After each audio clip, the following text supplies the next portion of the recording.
الشوق يبقى في اغترابي ثقير في الحياة من الصحاب ومن يأمنك يا دنيا.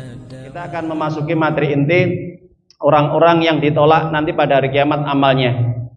Siapa saja mereka yang ditolak oleh Allah Ta'ala? Yang pertama kita jelaskan kemarin, mereka orang yang tidak beriman kepada Allah dan Rasulnya, orang yang kafir kepada Allah dan Rasulnya. Maka orang seperti ini tidak akan pernah diterima amal kebaikannya. Seberat apapun mereka amalkan, kebaikan apapun mereka kerjakan, tidak diterima sama Allah. Kenapa? Karena mereka tidak beriman. Ayatnya sudah kami jelaskan, At-Taubah 54 dan juga di dalam surat-surat yang lain. Kemudian yang kedua, tidak ikhlas. Orang yang tidak ikhlas ketika dalam beramal, maka ditolak amalnya oleh Allah Subhanahu wa taala. Yang ketiga, orang yang menyelisihi Al-Qur'an dan Sunnah. Ini juga ditolak amal ibadahnya, Pak Bu, amal kebaikannya. Kenapa? Dalam beramal kita tidak hanya mengandalkan yang baik, tapi harus benar.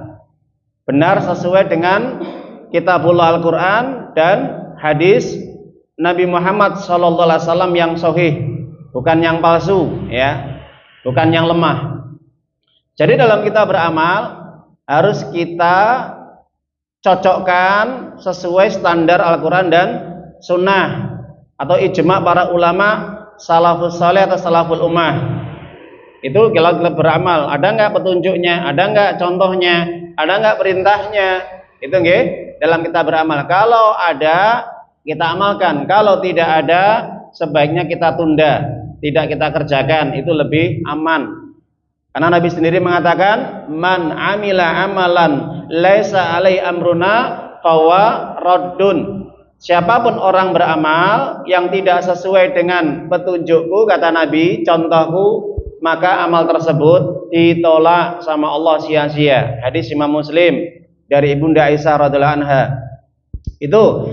Jadi kalau orang beramal tidak sesuai dengan apa yang telah disyariatkan oleh Nabi sallallahu alaihi wasallam di dalam Al-Qur'an dan Sunnah, maka nanti pada hari kiamat ditolak, Pak Bu nggih.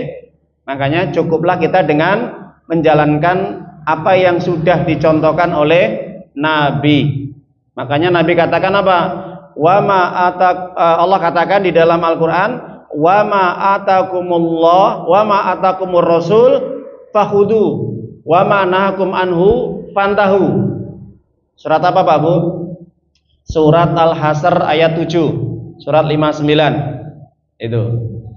Apa yang telah diberikan oleh Nabi kalian, dicontohkan oleh Nabi kalian, yang dibawa oleh Nabi kalian, Nabi Muhammad SAW, maka ambillah, amalkan.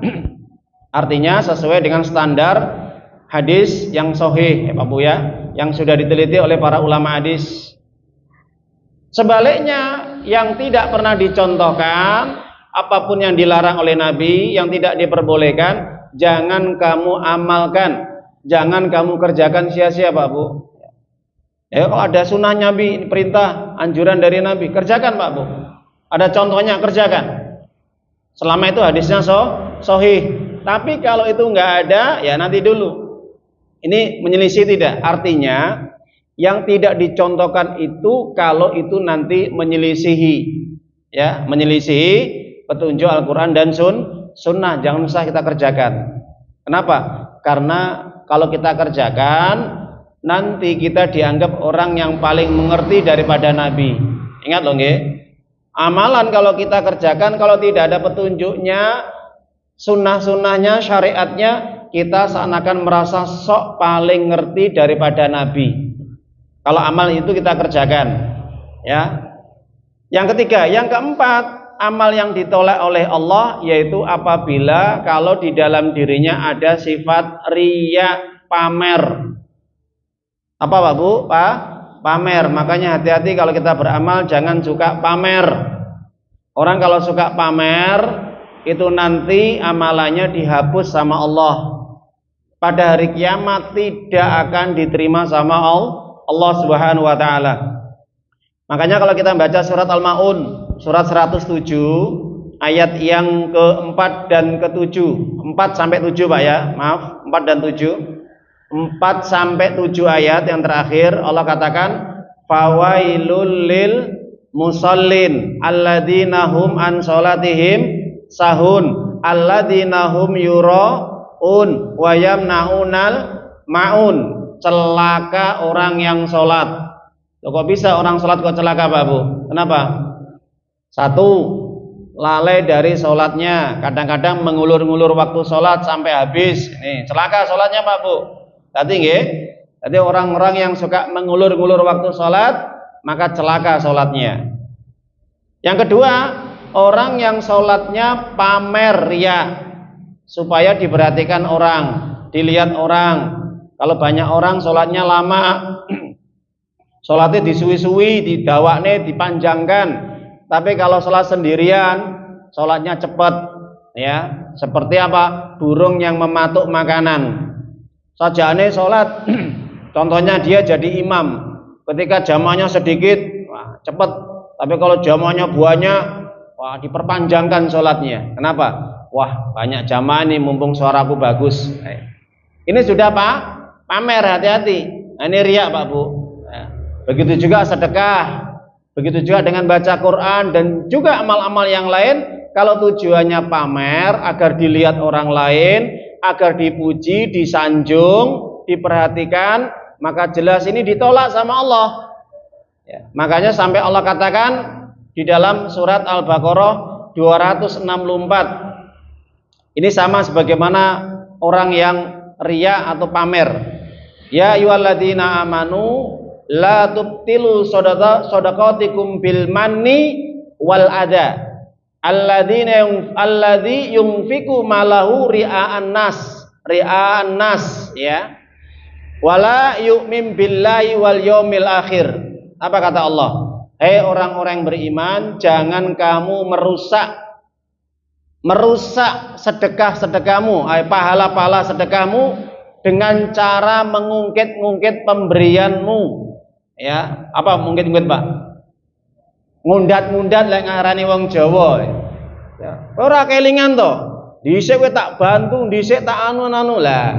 Ketika ada masalah diungkit-ungkit lagi.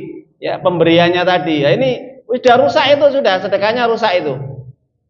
Jadi kalau kita ada masalah nggak usah kita menghubung-hubungkan, mengingatkan dengan kebaikan-kebaikan kita, sudah. Yang sudah berlalu, ya. Kalau itu dikait-kaitkan, diungkit-ungkit lagi, rusak, hilang sudah amal perbuatan kita yang baik. Yang kedua, orang yang berinfak dengan tujuan riya, pamer. Ya, kalau dia sedekah banyak, diperlihatkan kepada orang banyak. Nah, supaya mendapat apa? Pujian. Oh, si fulan sedekahnya berapa juta? 100 juta dipamerkan, kan gitu. Diumumkan agar orang itu terkesima, takjub. Wah, ini orang yang paling dermawan lah itu. Jelas Pak Bu ya? Makanya hati-hati masalah ini ya. Kita lihat dulu. Kita adzan isya. Itu orang-orang yang memang dia tidak pernah memikirkan akibat yang dia lakukan, bahwa nanti pada hari kiamat orang yang seperti ini, kata Nabi Muhammad SAW dalam hadis sahih, man sami'an nas bi'amali sami'allah bih. Orang-orang yang suka pamer riya dalam dia beramal ibadah atau melakukan amal kebajikan agar mendapatkan pujian, sanjungan, penghormatan, perhatian, caper kepada manusia, maka akan dibongkar kebobrokannya, kebusukannya di hadapan seluruh manusia.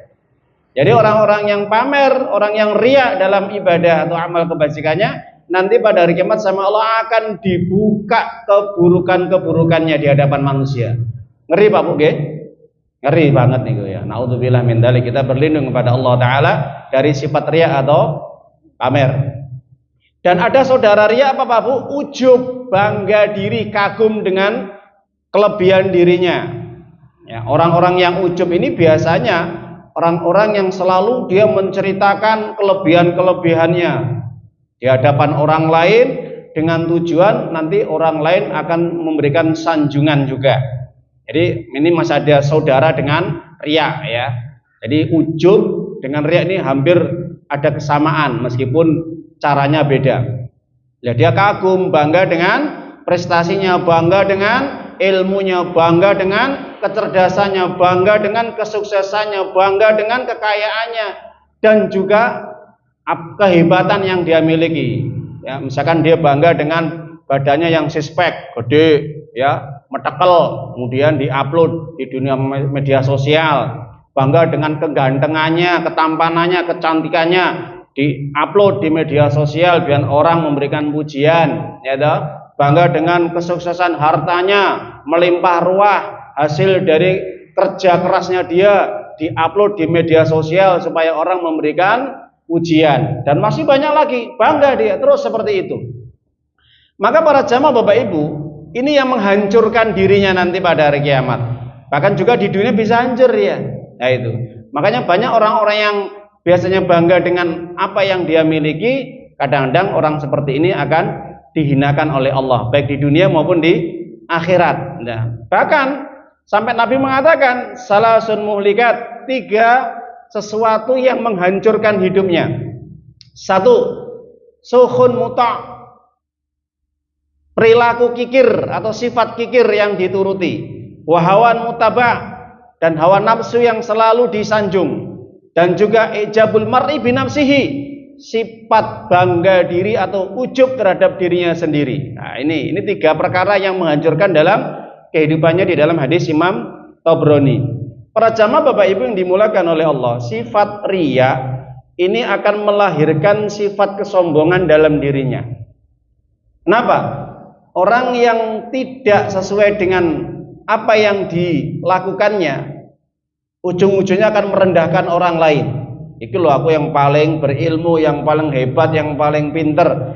Jadi selama yang dia kerjakan itu riya, tujuannya pamer. Ya, ini akan tumbuh dalam dirinya sifat sombong, sehingga mudah untuk menolak kebenaran, merendahkan orang lain.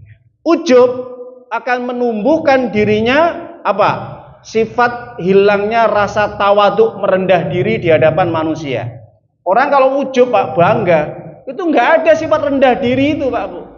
Di hadapan siapapun dia akan selalu ya apa? Dadanya membusung. Nggak pernah dia membungkuk kalau bahasa orang Jawa itu, artinya merendah diri. Ya, nggak akan dia sulit untuk menutupi kelebihannya dia. Sulit sekali akan menutupi apa yang dia lakukan. Nah itu. Makanya hati-hati Bapak Ibu, ini nanti pada hari kiamat oleh Allah ditolak amalannya. Yang terakhir yaitu orang yang beramal tujuannya supaya dapat balasan dunia. Bagaimana contohnya? Contohnya gini.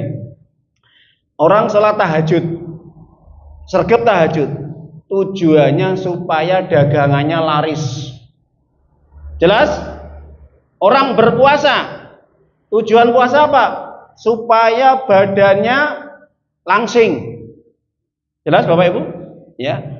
Dia sedekah, tujuannya apa? Biar nanti cepat dapat balasan yang lebih banyak dari orang yang diberinya tadi. Atau mungkin ada orang yang akan memberinya.